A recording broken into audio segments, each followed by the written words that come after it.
नमस्कार, मी स्वरा. आज मी तुम्हाला मेथी बोंबील बनवून दाखवते. इथे मी 10 ते 15 असे तुकडे करून घेतलेले आहेत बोंबील आणि एक जुडी मेथीची निवडी स्वच्छ धुवून घेतलेली आहे आणि थोडीशी देठ पण घेतलेली आहे मेथीमध्ये. बघा, इथे मी तवा ठेवलेला आहे. आता हे बोंबील मी थोडे भाजून घेते.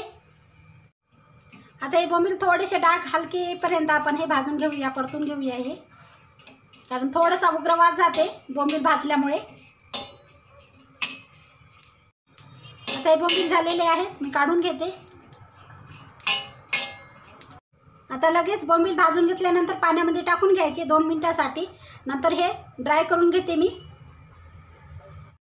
2 मिनिटं झालेली आहे. आता काढून घेते मी.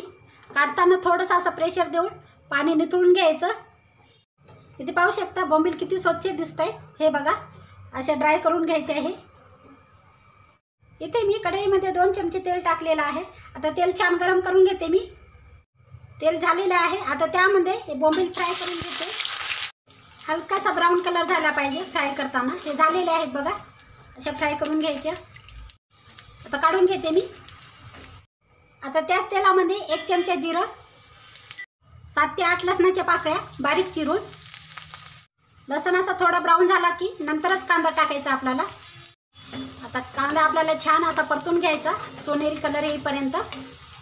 कांदा अगोदर टाकायचा नाही. जिरे आणि लसण टाकल्यानंतरच टाका कांदा, कारण चव खूप छान येते. त्यानंतर हिरवी मिरची आहे 7-8. हिरवी मिरची ठेचून टाकली तरी चालेल. इथे मी बारीक चिरून टाकलेली आहे. इथे मी थोडंसं लाल तिखट वापरते, तिखटानुसार ठेवा. तुम्हाला अख्ख्या हिरव्या मिरचीचाच वापर करायचा असेल ते पण ठेवू शकता तुम्ही. लाल तिखट मला थोडंसं तिखट आवडते म्हणून टाकलेलं आहे. चवीनुसार मीठ. मीठ थोडं कमी टाका, कारण बोंबीलला मीठ असते त्याच्यामुळं. आता ही मेथीची भाजी टाकून घेते मी. तर वरतून तुम्हाला टमाटा टाकायचा असेल तर टाकू शकता. अर्धा किंवा 1 टमाटा टाका तुम्हाला आवडत असेल तर. आता हे फ्राय केलेल्या बोंबील हे वरून टाकून द्यायच्या. तर एखादा मिनिट असंच परतून घ्यायचं. झाकण आता ठेवायचं नाही. असं एखादा मिनिट परतून घेतलं म्हणजे काय होतं, हे पाणी जे असते मेथीचं ते थोडंसं आटायला मदत होते. आता झाकून ठेवून मी शिजवून घेते भाजी. आणि गॅस मी मीडियमला ठेवलेला आहे, गॅस वाढवू नका. बघते मी, भाजी शिजलेली आहे. हे बघा किती सुंदर झाली भाजी. बघा, मस्त झाली बघा. हे नक्कीच करा तुम्ही. आणि सीझन आहे मेथीचं, तर मेथीचे प्रकार झालेच पाहिजे भाज्यामध्ये अशा प्रकारे. आणि भाजी शिजायला 3 ते 4 मिनिटं लागलेली आहे. हे बघा, पूर्ण पाणी पण आटून गेलेलं आहे भाजीचं.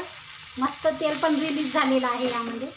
तुम्ही नक्कीच ट्राय करा. चला मग, आजची बोंबील मेथी नक्कीच आवडली असेल. लाईक करा, शेअर करा, कमेंट करा, सबस्क्राईब करायला विसरू नका. चॅनलला नवीन असाल तर.